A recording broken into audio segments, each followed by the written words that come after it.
our next speaker is going to be Dr. Rebecca Cross. Is Rebecca online? Yep, she's there. Okay, so and Katie Moore from the University of Sydney. Katie's a proud Wiradjuri woman striving to influence equitable economic opportunities for Aboriginal and Torres Strait Islander people and their communities.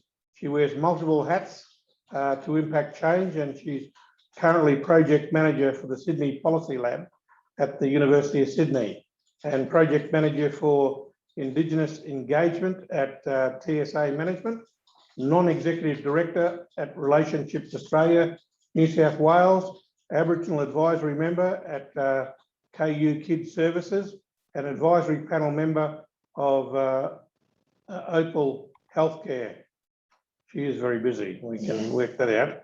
And Rebecca, on the other hand, is a rural and environmental geographer at the School of Geosciences at the University of Sydney.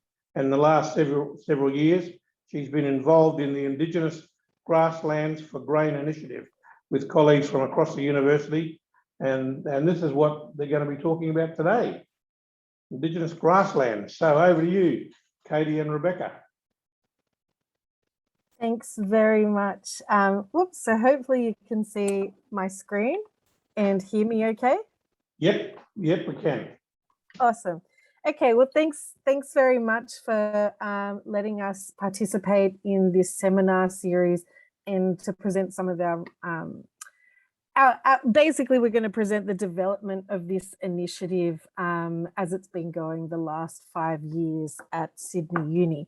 So myself and Katie will present today, but we want to acknowledge that there are a whole bunch of people involved in this. Most importantly, and in this positioned in this picture here is Dr. Angela Patterson, who has really driven this project from the beginning. And next to her there is Callum, who was an intern that we had on board the project for a little while. Whoops, sorry. So first we want to acknowledge country, if I can, and acknowledge the tradition of custodianship and the law of the country on which we meet, and paying our respects to those who have cared for and continue to care for country and the knowledges that have been passed through generations. So we acknowledge elders of the past and present, and particularly the country that I am on today, Gadigal country, the country that you are all on, as well as, very importantly, the Gamilaroi country, which we worked on and with for this project. So why native greens? This really started with conversations around native grasses. So some of us had been doing research on regenerative ag and looking at the potential for native grasses to be used for grazing, as well as that sort of bringing together conservation and production. So being able to have biodiversity and carbon mixed into agricultural regimes. And really the onset of Gerritson's books, Gamage's books, and more recently Bruce Pascoe's books made us rethink native grasses as a vehicle for advancing Indigenous sovereignty and Indigenous food sovereignty. And so we started looking at what would be the potential outside of a Western or non-Indigenous agricultural system.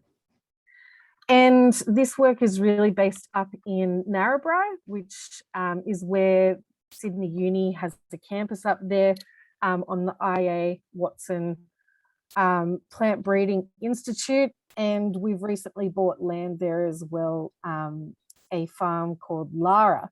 So this is about 7 hours northwest of Sydney there. And I'll just put up this little map, is smack bang in the middle of Gamilaroi country. So why Narrabri? Because Angela, really the key person in this project, was based there, and she was a plant breeder whose passion actually lay in native foods. And she was really keen to understand what this landscape in Narrabri would have looked like prior to colonisation, and what sort of Aboriginal food systems existed in this landscape. So Angela, being the key person up there, was able to muster up a lot of interest and involvement, as well as community relationships in this project. And we were able to use Lara, that farm, as a site for regenerating and rehabilitating native grasses.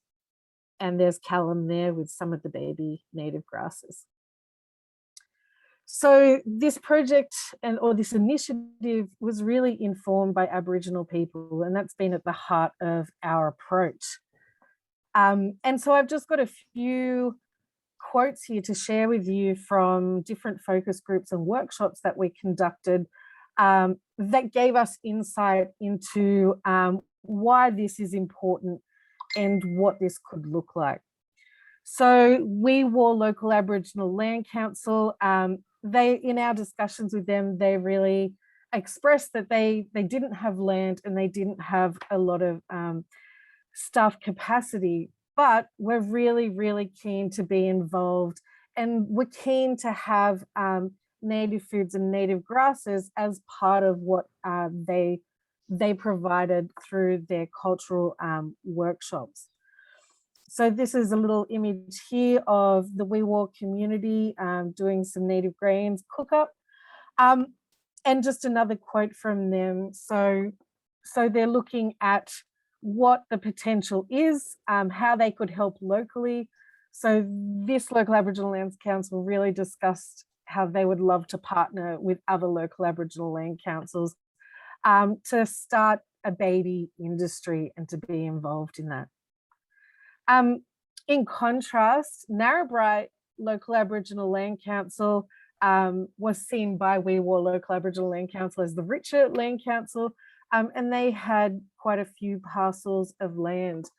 And their aspirations were to have a community garden, and in terms of native grains, they really wanted to trial some things on their land, including with grazing. They also really expressed that native grasses should be ingrained in the local school, so that the kids could get into it and potentially see a future in this, that I could be this type of farmer. And so, whoops. So I just presented some of these quotes to say that we really linked in with community and understood that different communities and different Indigenous leaders had different ideas about why native grains and native grasses could be important to them and their aspirations. So we really tried to link in that way.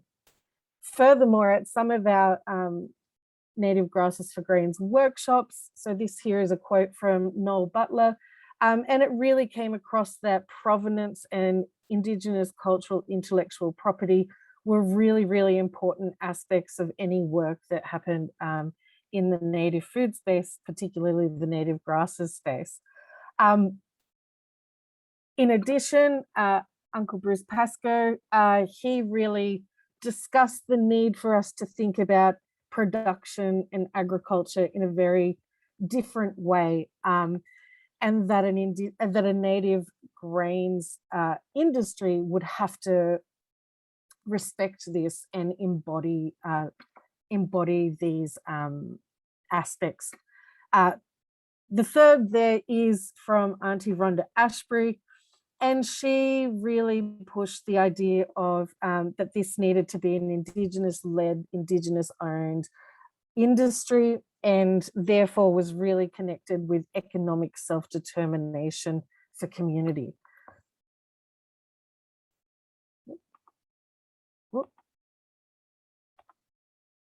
Sorry about that.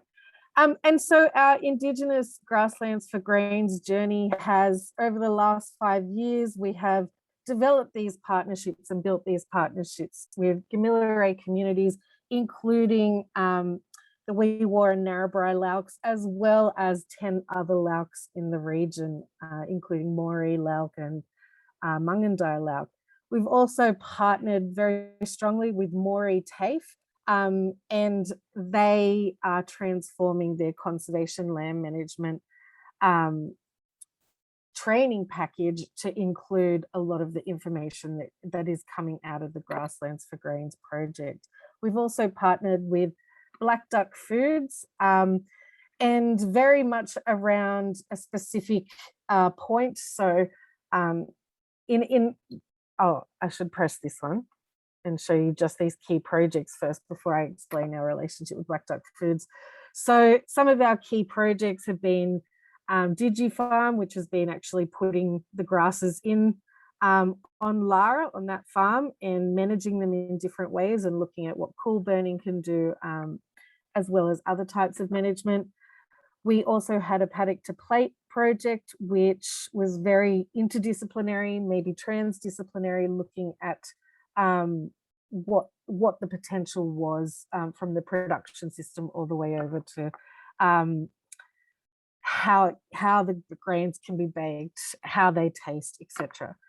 The threshing project with AgriFutures is our partnership with Black Duck Foods, and that really came through conversations that Angela started having with Black Duck Foods, which is Uncle Bruce Pascoe's company, and around threshing and being able to better thresh these seeds, because as you can see here, Callum, our intern, was really doing the manual hard labor on the threshing, and this seemed to be a sticking point for Black Duck Foods as well. So that collaboration manifested out of that shared problem that we were finding. We also have other key projects. So a plant food manufacturing bid, that if that comes through, we'll see the Narrabri site with a native grains processor, as well as a training and skills facility for community. I won't mention EPIC CRC because I know Katie's going to talk a little bit about our future opportunities with that. I just want to also mention that Aunty Kerry Saunders is a really key part of this project, and we've been very lucky to partner with her. She is an employee of Sydney Uni, but also has her own business, Yinama, a cultural tourism business based up in Moree. And so Aunty Kerry's always been harvesting native grains, and she's also a great cook. So she has come on board to offer her expertise and is doing an amazing amount of engagement and public outreach for the project. So we've been very lucky to have a more solid partnership there. And I hand over to you now, Katie. Thanks. Thanks, Beck. It's really great to see that journey that the team has been on there. And so really that, like Beck talks about, it's a 5-year journey. And so I'm just going to talk a little bit about where we're up to today. So part of that is getting that exposure across the university. And there's a lot of interest, multidisciplinary interest across the university.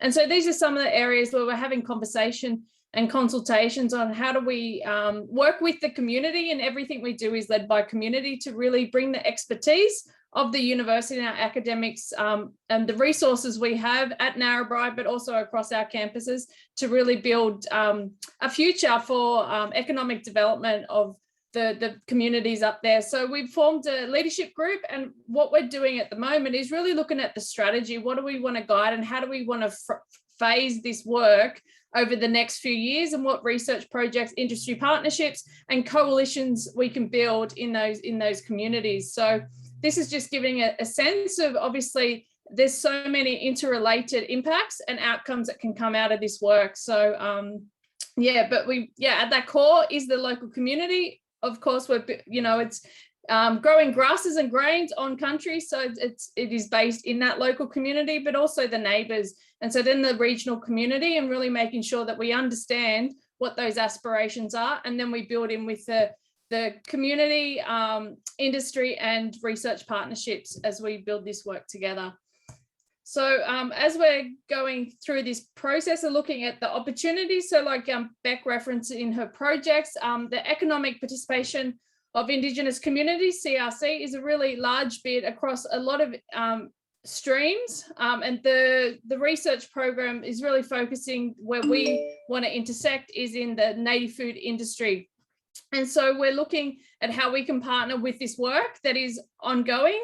So that is one opportunity. We're looking at how we can embed the research work and the systems work that's already been happening to ensure that we can work with the local communities we are, but also lift that up into a national scale and really see what we can be doing together.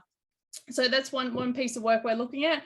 And the second piece of work is a real deal. So this is a coalition of climate change organisations that really want to come together for a research agenda about transforming Australia in and beyond the pandemic. So the real deal is a new relationship between market, state and civil society that works for people and the planet. But of course, it starts with acknowledging that Aboriginal and Torres Strait Islanders are the first peoples of the land, acknowledging the ongoing sovereignty of First Nations people over land and waters, sovereignty that has never been and will never be extinguished, and insists that civil society collaboration must sit at the centre of the democracy, society and economy. So a big piece of this work is what we're calling place-based projects. So having 5 projects around the country that are really looking at green industries to not only change the environmental justice, but social justice, health justice, and really bringing that intersectionality of all these crises we're seeing at the moment, was only been escalated through COVID-19. So we're really having conversations with the community up there and about how we can build a real deal project up in the Narrabri region. So we're just starting these conversations and these processes to ensure that we can get a real deal for Australia, but also working in with what research and what industry practices are happening across the country in native grains is really at the centre of this work. So now we wanted to hand it over to questions from our audience, or any thoughts or comments that you have. Would really love to hear.